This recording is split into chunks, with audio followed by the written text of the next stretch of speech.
So, this is the relationship how the fetus is in the mother's abdomen. So, while the fetus is in the mother's abdomen or inside the uterus, its primary source of nutrients and oxygen is basically the structure, placenta. Okay? So for this morning, we will discuss about disorders of amniotic fluid volume, as well as abnormalities of the placenta, membranes, and the umbilical cord. Can you hear me at the back? Yes. So this is how the fetus looks like. Okay? So it is inside the amniotic sac. And within the amniotic sac is the fluid or the amniotic fluid. This is how it appears on ultrasound. Okay? So this black, itong black na to, this represents the amniotic fluid. Ang fluid kasi sa ultrasound, it appears as black. Okay?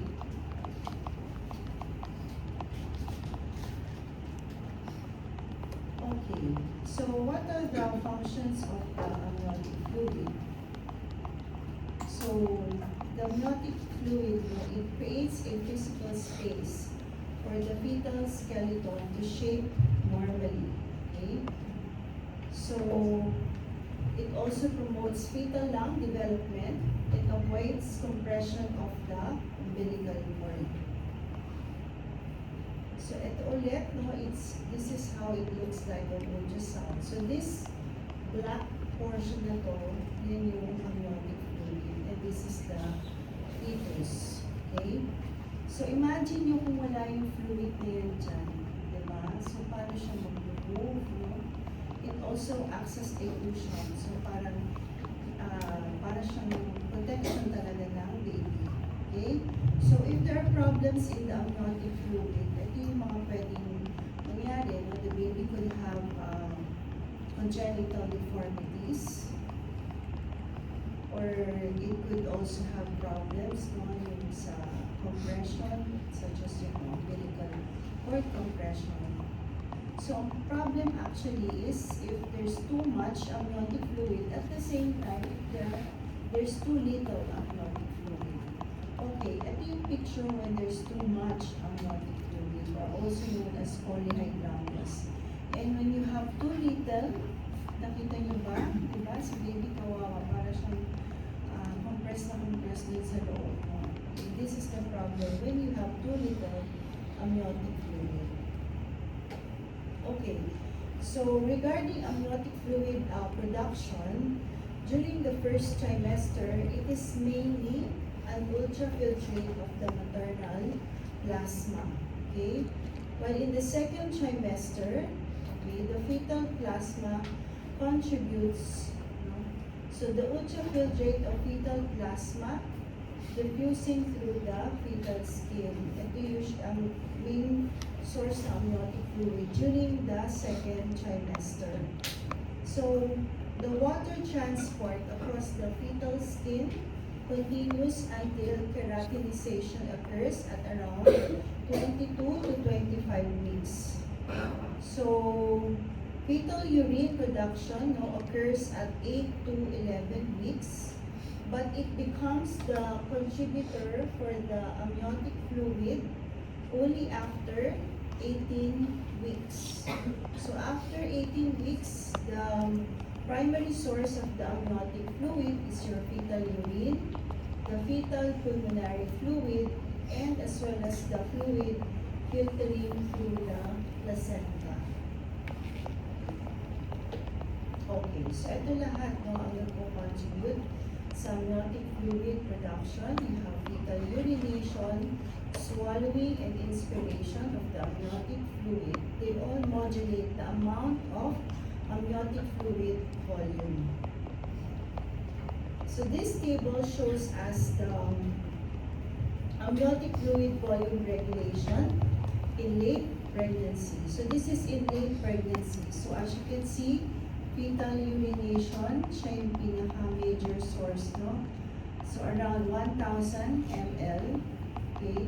Then you have fetal swallowing, fetal lung fluid secretion, and then a small portion will be from the intramembranous flow across fetal vessels on the placental surface, as well as transmembranous flow across the amniotic membrane. So how do we determine whether the amniotic fluid volume is enough or whether it is not enough? So we use the amniotic fluid index. Okay, so this is used to measure the amniotic fluid. So how do we calculate the amniotic fluid index? This is calculated by adding the vertical depths of the largest pocket in each of the 4 equal quadrants. Okay, so para mas maintindihan nyo, no? So this is how we measure the amniotic fluid. So we get the deepest vertical pocket. Kita nyo ba? Ito kasi pag puti, ito yan, this is the placenta, this is the baby, okay? So we get the deepest vertical pocket, we measure it, okay? So we get from the 4 quadrants, i-divide mo kasi yung abdomen ni mommy into 4 quadrants. So lahat yung 4 quadrants na yun, you will get the amniotic fluid index, okay, yung measurement, and then we add it. Okay? So yan. So you divide the mother's abdomen into 4, tapos determine the amniotic fluid, no, measurement in all the 4 quadrants. Diba nakita nyo dito? Okay, merong konti na lang, pero meron yung madami, no? Ito, dito madami, ito konti na lang. So when you add that up, yung normal is 5 to 24 centimeters. When you say oligohydramnios, it means less than 5 centimeters. When you say polyhydramnios, the amniotic fluid index is more than 24 centimeters. Okay? So tandaan nito yung mga values na yan. Pag oligo, less than 5. Pag polyhydramnios, more than 24. Ito lang naman ang importante kasi pag wala dyan, ibig sabihin normal siya, di ba? Okay. Then we also determine whether the amniotic fluid index is adequate or not by using the single, SVP stands for single vertical pocket. Okay? So pag yung single vertical pocket measures 2 to 8 centimeters, more or less, pwede mo nang i-gauge na adequate yung amniotic fluid. Okay? So we go now to hydramnios or your polyhydramnios. So this comprise 1% of pregnancies. Again, ilan yung amniotic fluid kapag ka-polyhydramnios?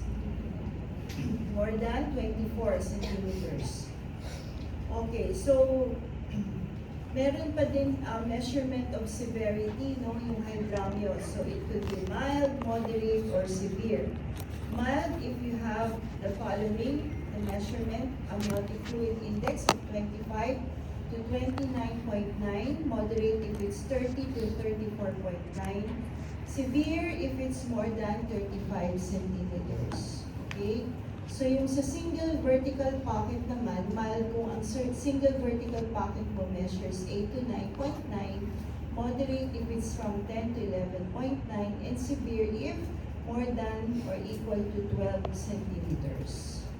Nakita nyo kanina yung measurement na pinakita ko yung sa isa. That's how we also get the single vertical pocket, yung pinakamalaking measurement na makukuha. Okay?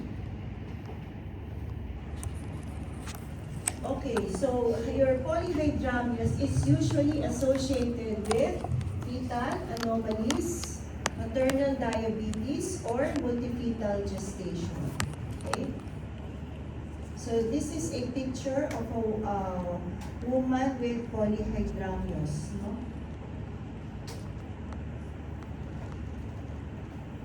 Okay, so what are the causes again of polyhydramnios? As mentioned kanina, fetal anomalies. Example is your esophageal atresia. Okay? So we also have your anencephaly and spina bifida. In anencephaly and spina bifida, you have here transudation of the fluid through exposed meninges to the amniotic cavity. Okay? So, eto yan. Patient, a fetus with esophageal atresia. Hindi nyo ma-appreciate yung bubble, so-called bubble. Ito naman yung may anencephaly and spina bifida. Ito, another picture of an anencephaly. Wala silang cranium. So another cause of your polyhydramnios is, parang familiar yung mga faces. From PCOB, no? Oh, congratulations. Mas madali ang PCOB actually. Kesa sa PCOB. Okay, so we now go to another cause of polyhydramnios is your maternal diabetes. Okay? So how does maternal diabetes cause polyhydramnios? Paano? So, if you have maternal diabetes, di ba mataas ang sugar. So you have hyperglycemia, which can also lead to fetal hyperglycemia. So if there's fetal hyperglycemia, this can lead to osmotic diuresis. Di ba pagka may diabetes, isa sa mga symptoms is polyuria, ihi ka na ihi. So ganun din sa baby, no? Pagka tumaas din yung kanyang sugar, pwede siyang magkaroon ng osmotic diuresis, no, resulting to increase in fetal urination. That's why magkakaroon ng polyhydramnios. Kasi di ba, ang isang major contributor ng amniotic fluid volume is fetal urine, di ba? Fetal urination. So other causes of hydramnios are the following. So we may have non-immune hydrops, cardiac malformations, intuitive transfusion, fetal pseudo-hypoaldosteronism, fetal Bartter or hyperprostaglandin E syndrome. If you have nephrogenic diabetes insipidus, in those with placental chorioangioma, sacrococcygeal teratoma, and as well as those with maternal substance abuse. So ito yung picture of a baby with sacrococcygeal teratoma. Ito, this is how it looks like on ultrasound. Ito yung mass na yan, ito siya. Diba ito yung pinaka-spinal sa pinaka-sacral, nandun yung mass. So this is how it looks like on ultrasound. Okay, so this table shows us yung causes, no? Okay, so if you have impaired swallowing, so ito yung mga anomaly examples, okay? So how do we diagnose polyhydramnios? It can be diagnosed, no, clinically, also through ultrasound. Pag may patient dumating, no, buntis, tapos tinanong mo, ilang months ka na pregnant, tapos sabi niyo, for example, 6, pero pagtingin mo, laki, diba, ng child. So either twin yan, or baka may polyhydramnios. Isa yun sa mga iisipin niyo, no? So clinically, you may have an enlarged uterus with difficulty of palpating fetal parts as well as appreciating the fetal heart tone. So ito yung mga pwedeng clinical features na pwede mong i-entertain ang polyhydramnios. And it's also diagnosed through ultrasound by determining the amniotic fluid index. Again, ilan ang amniotic fluid index kapag polyhyd more than 24 centimeters. Okay? So, ito siya. So, here, ang measurement ng amniotic index, no, ang total niya is 39.10 centimeters. So, is this a polyhyd? Yes, no? And severe. Saan ba yung severe kanina? More than 35 So, severe siya. Okay? Wow. Diba? Okay. Okay, what are the symptoms? So, pwede rin magkaroon ng symptoms, no? Such as severe dyspnea. Okay? Kasi di ba sa sobrang laki ng uterus, pwede niyang ma-push yung diaphragm, no? And the mother can have difficulty in breathing. No? Also, edema of the lower extremities, vulva as well as the abdominal wall. Kasi nakakompress, no? Yung blood vessels supplying the lower extremities. Or you can have oliguria due to ureteral obstruction. Hirap si mami umihi kasi naiipit yung kanyang ureter. No? So what are the maternal complications of polyhydramnios? It can result to placental abruption. So what is placenta abruptio? This is the premature separation of the placenta. Okay? So imagine nyo kung nasa loob pa lang si baby, no, ng uterus, tapos nag-separate na yung placenta, eh yun yung major source niya ng oxygen, di ba? As well as the nutrients. So para siyang sinasakay sa loob. No? And this can result to fetal death. Also, it can result to uterine dysfunction. Okay? Hindi nagpo-contract ng maayos ang uterus. Also, it can also lead to postpartum hemorrhage kasi sa sobrang distended ng uterus, di ba? It would have a hard time, paglabas ni baby, it would have a hard time contracting and this can result to fetal, your postpartum hemorrhage. Okay? And it could also result to preterm. At yun naman yung mga pregnancy outcomes. So the more severe the hydramnios is, the higher the perinatal mortality rate. Okay? Kasi ito yung mga pwedeng maging complications, no? You, aside from placenta abruptio, you could have umbilical cord prolapse. Kasi di ba sa dami ng fluid, kaya ito yung iniingatan namin pagka polyhyd tapos nag-rupture yung bag of waters. Ito yung kailangan yung pag-ingatan, yung umbilical cord prolapse. Kasi pwedeng mauna yung umbilical cord sa birth canal kapag nag-rupture yung bag of waters. And then, it could also result to preterm labor kasi sa sobrang distended, no, ng uterus, diba? So, this can result to preterm labor. Okay, so this is a picture of a baby with umbilical cord prolapse. Nauna na yung umbilical cord, no, sa birth canal. So how do we manage polyhydramnios? So for minor and moderate degrees of hydramnios, this rarely, no, require treatment. But if the mother already has dyspnea, abdominal pain, or if ambulation is already difficult, then she may have to be hospitalized. Now, yung sinasabing bed rest, diuretics, as well as water and salt restriction are ineffective. Okay. So again, yung management of polyhydramnios, it could be surgical or medical, no? So, yung surgical would involve your amniocentesis and as well as your amnioreduction. So this can relieve maternal distress, no? So yung sa amniocentesis, no, yung fluid na ma-obtain can also be used to predict fetal lung maturity. Okay? So but it has the following complications. Okay?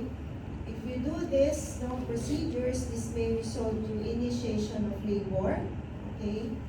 It can result to rupture of bag of waters. It may also lead to placental abruptio as well as chorioamnionitis because these procedures are invasive. Okay, so how is it done? Your amniocentesis or your amnioreduction. We use an 18-gauge needle. No, this is inserted through locally anesthetized abdominal wall into the amniotic sac. Okay. So the needle is withdrawn with an intravenous infusion set connected to the catheter hub. the opposite end of the tubing is dropped into a graduated cylinder placed at floor level. Okay. So we have here, okay, so yung spinal needle, gauge 18, is inserted through the abdominal wall, and this is ultrasound guided. No? So para alam mo kung saan mo nade-direct yung needle. Okay? So we have here a video of how it is done. Okay? Okay, para kaya.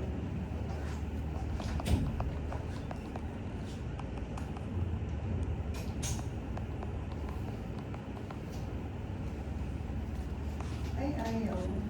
Anyway. So yun, ganun din naman yung sa video lang siya. Okay? So yung medical naman, management includes your indomethacin therapy. So, indomethacin is a prostaglandin synthase inhibitor. Okay. So it is used for symptomatic hydramnios in less than 32 weeks age of gestation. Okay.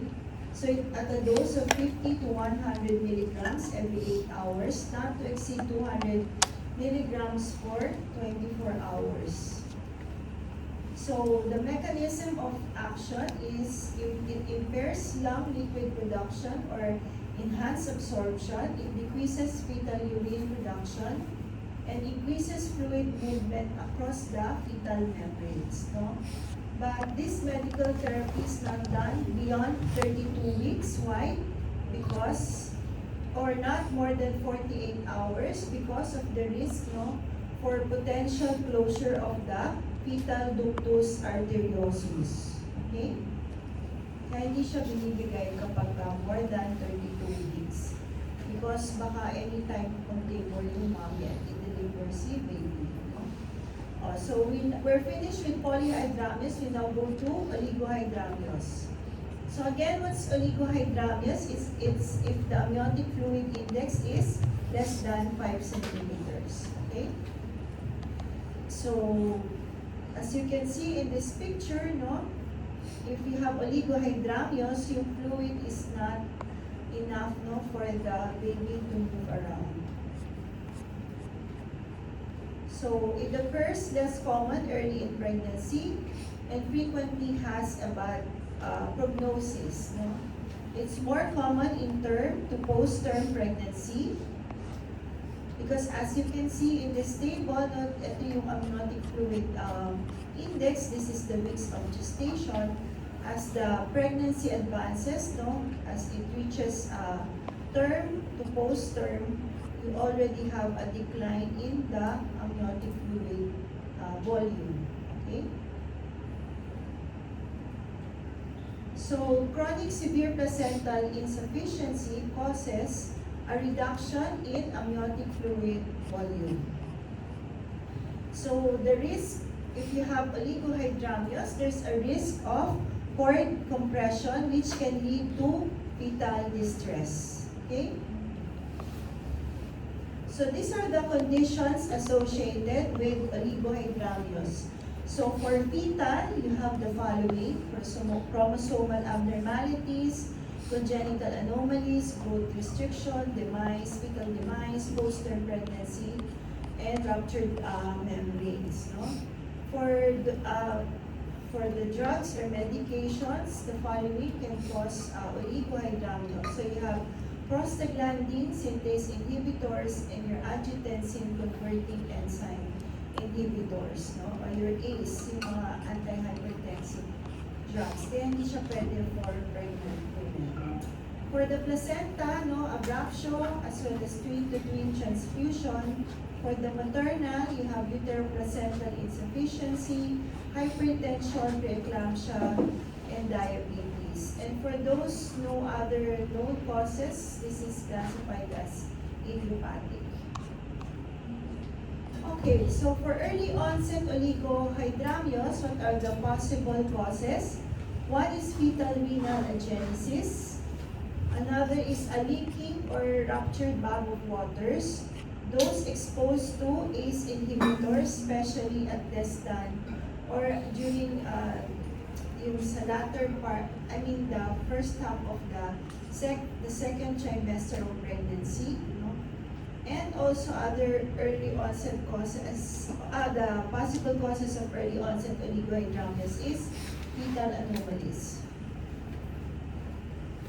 So these are the congenital anomalies associated with oligohydramnios. You have your amniotic band syndrome. For the cardiac, you have your phallotetralogy, septal defects, central nervous system. You could have meningocele, encephalocele, no? Cloacal dysphasia. For chromosomal abnormalities, you have your trisomy 18 or Turner syndrome. Then you have your diaphragmatic hernia and so forth. No?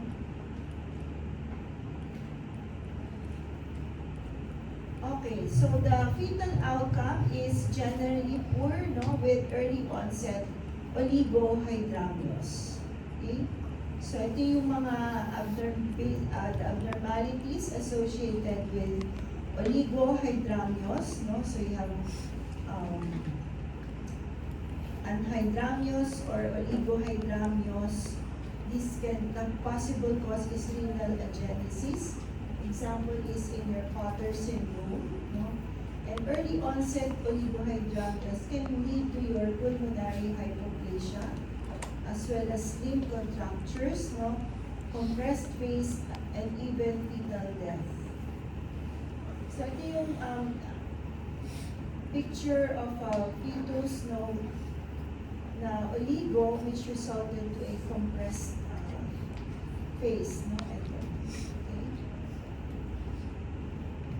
Okay, so pulmonary hypoplasia, if you have anhydramnios or oligohydramnios at less than 24 weeks, no, they are at risk of pulmonary hypoplasia. Okay, so ito yung picture of the lungs na may pulmonary hypoplasia. So, pathophysiology, no, if you have oligo, how can it lead to pulmonary hypoplasia? So you have here thoracic compression, which prevents chest wall excursion and lung expansion. Kasi kanina, di ba, ano yung nabanggit sa role ng amniotic fluid? Pwede siya for yung fetal lung expansion, di ba? Also, lack of fetal breathing movements, no, decreases the lung inflow. And then you have failure to retain intrapulmonary amniotic fluid, which impairs lung growth and development, leading to your pulmonary hypoplasia. So other fetal outcomes, it can result to serious deformities, including amputation, no? And musculoskeletal deformities like your club foot. Yung picture kanina yung nakaganon yung paa, nakapapasok na ganyan, that's your club foot. Okay, so how do we manage oligohydramnios in late pregnancy? So the management depends on the clinical situation. Okay? So if you have oligohydramnios at less than 36, more than 36 weeks, you may have the option to deliver. Kung hindi pa siya talaga nag-labor, you can do induction. If you have oligohydramnios at more than 34 weeks with PPROM, then you can deliver. Okay? So if it's oligohydramnios at less than 36 weeks with or without fetal anomaly, you can do expectant management. So you would have to do fetal surveillance, no? And then deliver if you already have a fetal compromise. Okay? Basta ang lagi nating goal is yung baby to reach to age as much as possible para ma-reach na yung term, no? Kasi para most likely mabubuhay siya, no, kapag mas malapit siya sa term. So, if amnio reduction is the treatment for polyhydramnios, no, then amnio infusion naman is the treatment for oligohydramnios. And this is specifically to address repetitive variable deceleration. So in amnio infusion, you have here replacement of the fluid into the uterine cavity, either transvaginally or transabdominally. Okay? So note, routine prophylactic amnio infusion for meconium-stained amniotic fluid is not warranted.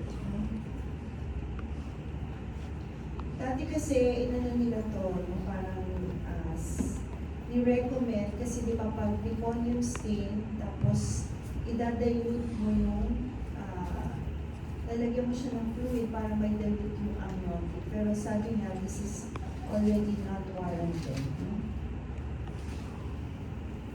Okay. So we now go to abnormalities of the placenta, the membranes, and the umbilical cord. So kung yung poly at saka oligohydramnios. Okay. So, bago natin maintindihan yung mga placental abnormalities, we should all have a knowledge first of what a normal placenta is. No? So this is how the placenta looks like. Nakakita na ba kayo ng placenta? Hindi pa. Di ba? So ito yung kahit sa hayop, ganito rin ang itsura eh. Nakakita na ba kayo? Hindi. Okay, so ito siya, no? This is the placenta.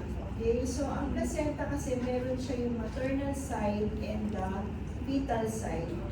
This is the fetal side where you appreciate yung membranes, no? And then this is also where you can appreciate where the cord is attached. Okay, so ito yung fetal side. Okay, then you also have yung maternal side. Okay, yung maternal side, this is where you will find the cotyledons. Ito yung mga yan, ang tawag dyan ay cotyledons, no?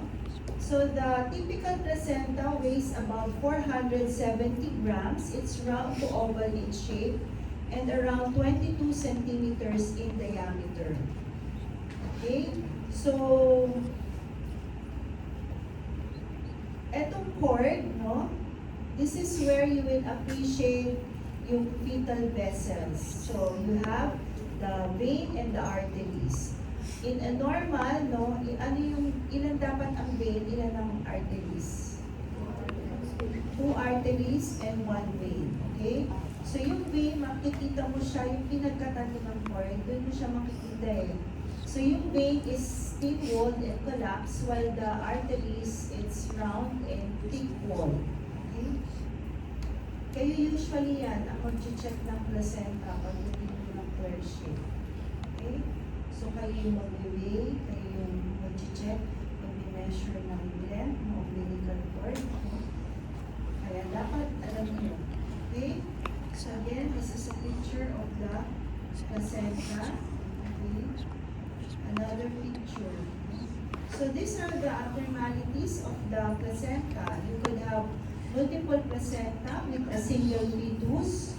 You have your succentrate lobe placenta membraneosea. So we will discuss this now one by one. So this is a picture of a multiple placenta with a single fetus.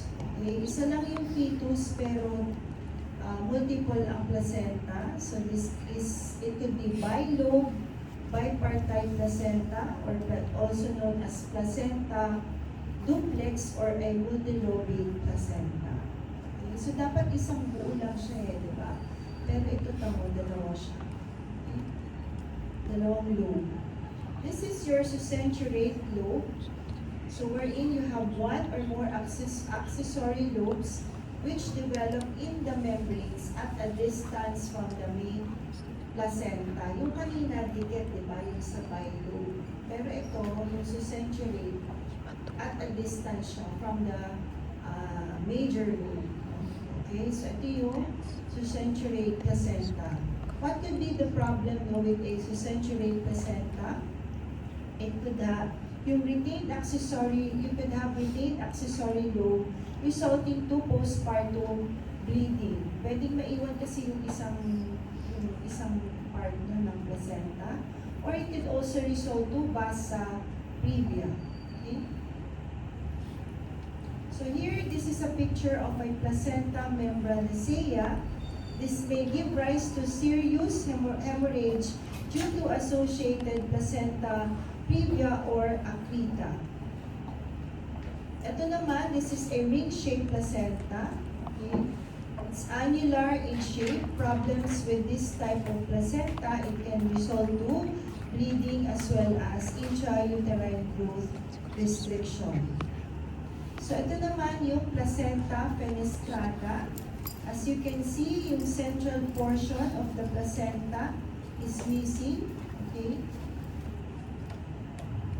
You also have extracorporeal placentation. No? The chorionic plate or the fetal side of the placenta is smaller than the basal plate or the maternal side, making the periphery of the placenta uncovered. So problems with this type of placenta, it can lead to antepartum hemorrhage, preterm delivery, as well as congenital malformations. So ito siya, mas malapad yung fetal side, hindi nagko-correspond sa size ng maternal side. Okay. Then you have your placenta accreta, increta, or percreta. This is the usual complication in patients who underwent a previous DNC or dilatation and curettage, or those who underwent a previous low-segment cesarean section. Okay? So you have trophoblastic tissues invading the myometrium to a varying degrees. No? So, accreta, this is your increta, and accreta is konti lang pa ang invasion, pero wala na yung metabox layer. Dikit siya. Increta, medyo nag-invade na siya talaga sa myometrium. Percreta, pwedeng pati serosa, nag-invade na siya. Or even the other structures close to the uterus. No? Okay, so here, abnormalities of the placenta, this can result to maternal blood flow disruption. Okay, so you have maternal flow infarction, peribilious fibrinoid deposition, hematoma, as well as infarction. And for the fetal blood flow disruption, it can also lead to hematoma or fetal thrombotic vasculopathy. So ito siya, no? Functionally, yung placental perfusion disorders, no, can be grouped into those in which there is disrupted maternal blood flow, kanina na-mention ko, or within the intervenous space, or second, those with disturbed fetal blood flow. Okay? So pag sa fetus side, dito siya sa membranous, and pag maternal, dito siya, no, sa may part ng mga cotyledons. Okay, so we also have yung mga placental tumors. No? Under this, you have your gestational trophoblastic disease, tumors metastatic to the placenta, and your chorioangioma. Okay, so yung chorioangioma, this is the only benign tumor of the placenta. Okay? So it's a well-circumscribed, rounded, predominantly hypoechoic lesion near the chorionic surface and protruding into the amniotic cavity. Okay? So ito siya, no? A picture of your chorioangioma. And this is how it looks like on ultrasound. Okay, so what can be the complications of your chorioangioma? So for the maternal, it can lead to antepartum hemorrhage, preterm delivery, as well as polyhydramnios. Sa fetus naman, it can lead to fetal anemia, fetal hydrops, as well as intrauterine growth restriction. So we go to abnormalities of the membranes, no?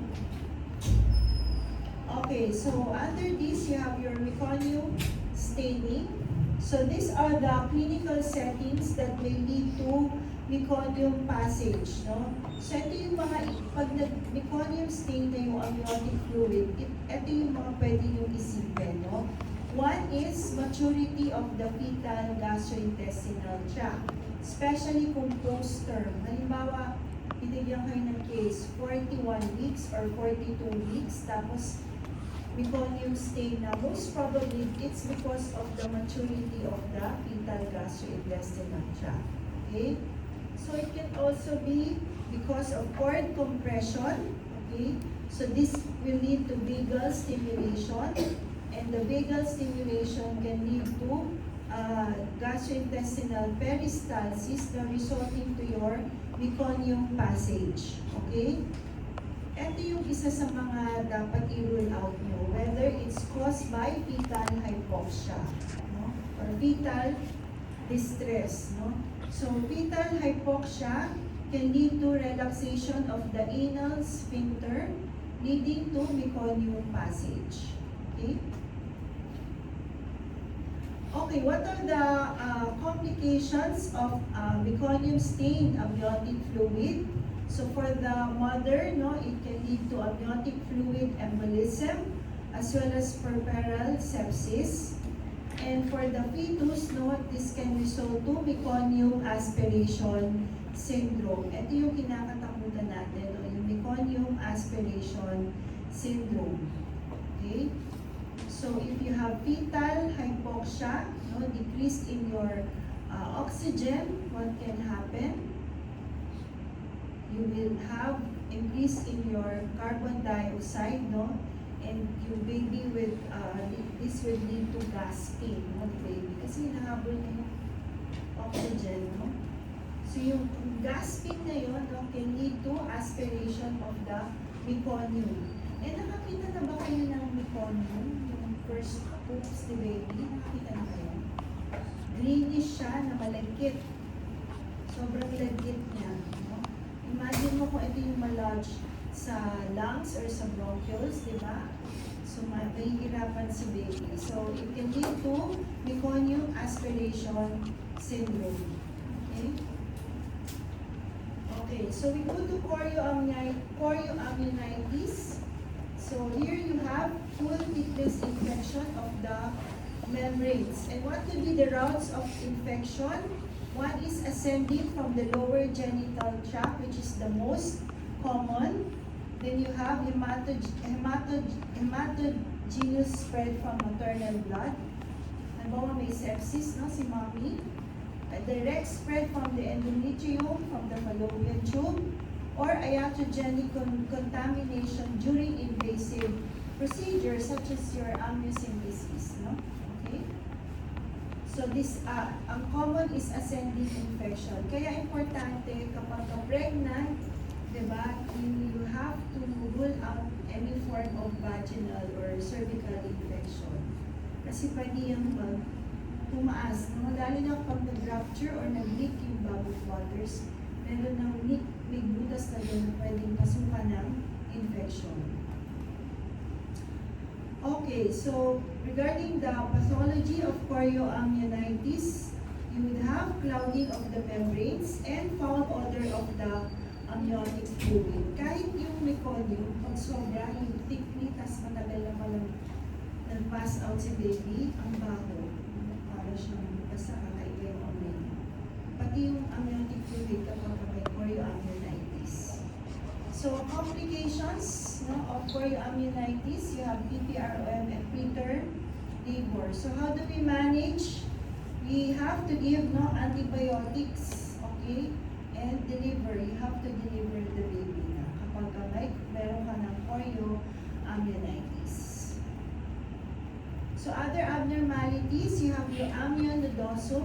This is a placental lesion consisting of numerous small lightan nodules on the amnion, considered as a hallmark of prolonged oligohydramnios. So ito yung itsura niya, no, ng amnionodosum.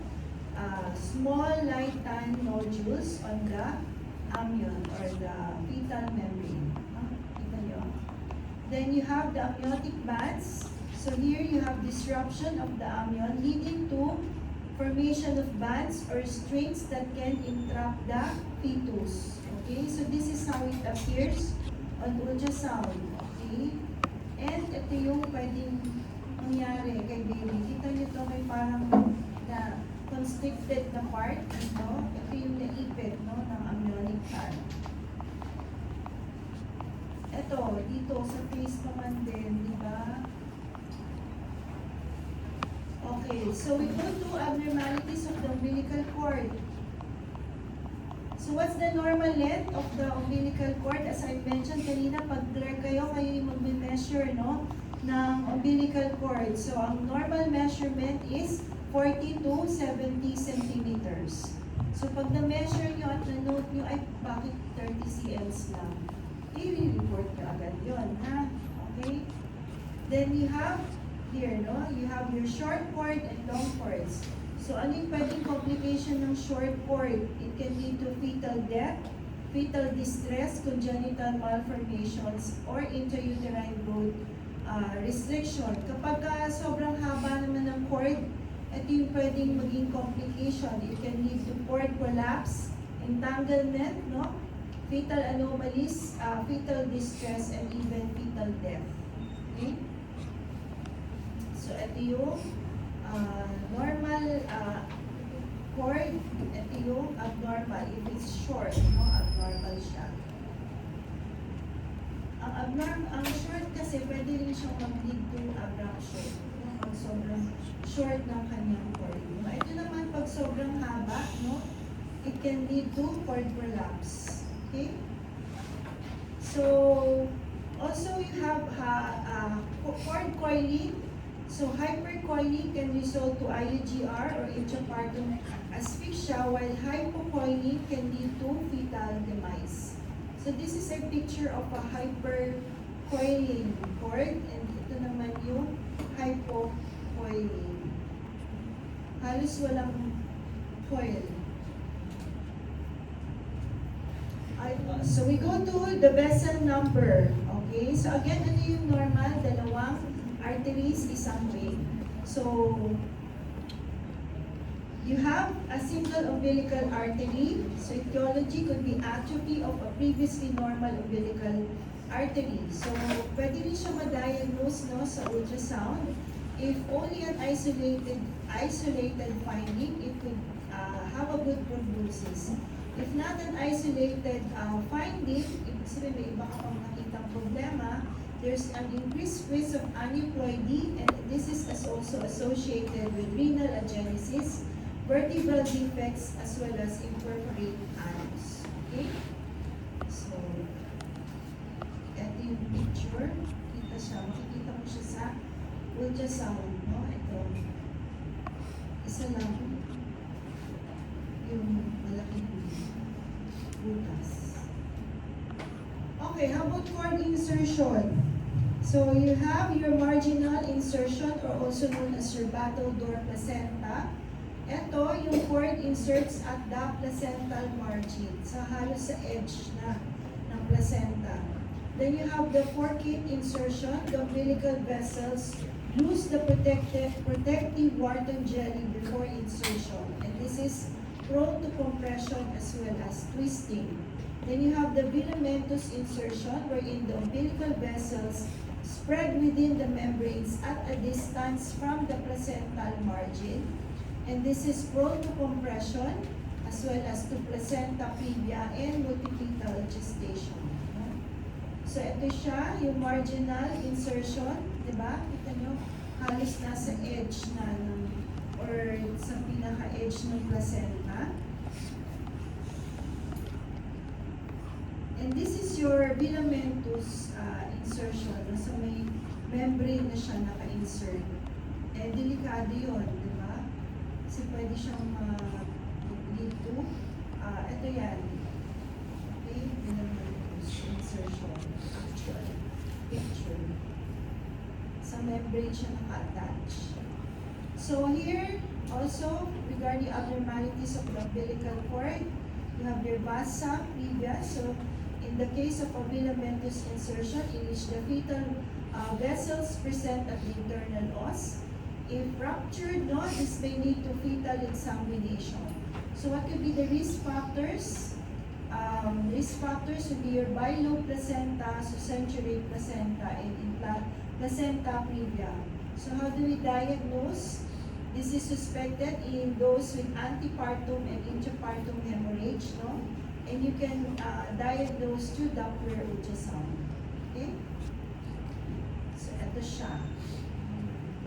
Doppler ultrasound, yung previa, no? Ito yung cervix, andito yung placenta, ito yung ulo placenta sa birth canal. Okay? So this is yung fetal examination, nag-rupture, no, yung vessel, and this is very dangerous. So we go to cord abnormalities capable of impeding blood flow. So here you have your knots, no? False knots now result from kinking of the vessels to accommodate to the length of the cord, while the true knots now result from active fetal movements. So yung true knots, it's high in monoamniotic twins. Kasi di ba monoamniotic nandun sila sa isa lang sac? Okay? So venous stasis may lead to mural thrombosis and fetal hypoxia, causing death or neurological morbidity. So this is ito, true or false knot? Mukhang true, no? So especially pag mahaba yung cord, no, it can lead to a true knot. Ito naman ay false knots, no? And it can lead to fetal demise. Ayan. Nakabulbul na. Okay? So how about loops? No? Yung loops becomes coiled around the portions of the fetus. Usually, no, this is found in the neck, yung buccal cord coil na tinatawag. It's more likely with longer cords. It may cause intrapartum complications. No?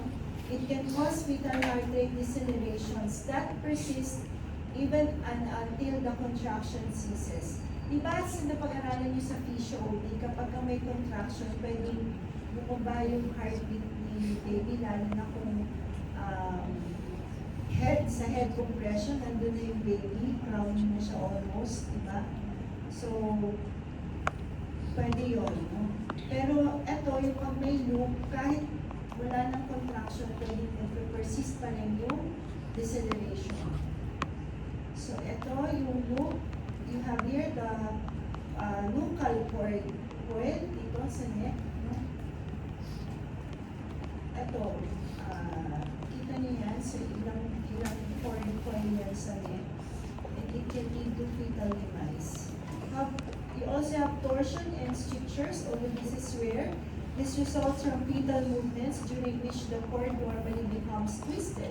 So most infants with this finding are stillborn, associated with extreme focal deficiency in your Wharton jelly, and in monoamnionic twinning, a significant fraction of the high perinatal mortality rate is attributed to entwining of the umbilical cords before labor. So especially sa monoamnionic twins. No? So eto, picture. Nagkaroon na ng torsion. No? Eto, yan. Strictures na to. Okay, I think. Okay, so regarding if you have pathological findings, no, all placenta and umbilical cord should be examined in the delivery room. Usually kayo yan, ha? So routine placental examination by a pathologist is not indicated. Hindi lahat ng placenta sinisend namin sa lab, no, sa patho, no, for histopath. Ito yung mga indications for placental examination by a pathologist. Ito yung mga placenta na sinisend natin, no, sa lab if patient or the mother had fever, if you're entertaining chorioamnionitis, placenta abruption, hypertension, thyroid disease, cord abnormalities, kapag meconium stain, okay? If you have gross placental abnormalities in stillbirth, no, or early neonatal death, neonatal neurological problems in multifetal gestation para mas ma-confirm niyo yung kanyang zygosity, no? And in fetal growth restriction, acidotic newborn, those with low Apgar scores, very low birth weight infant, and unexpectedly flat term or near term infant. Okay? So this is the last slide. Do you have questions? Tapos din tayo. May tanong pa kayo? Madali lang, di ba?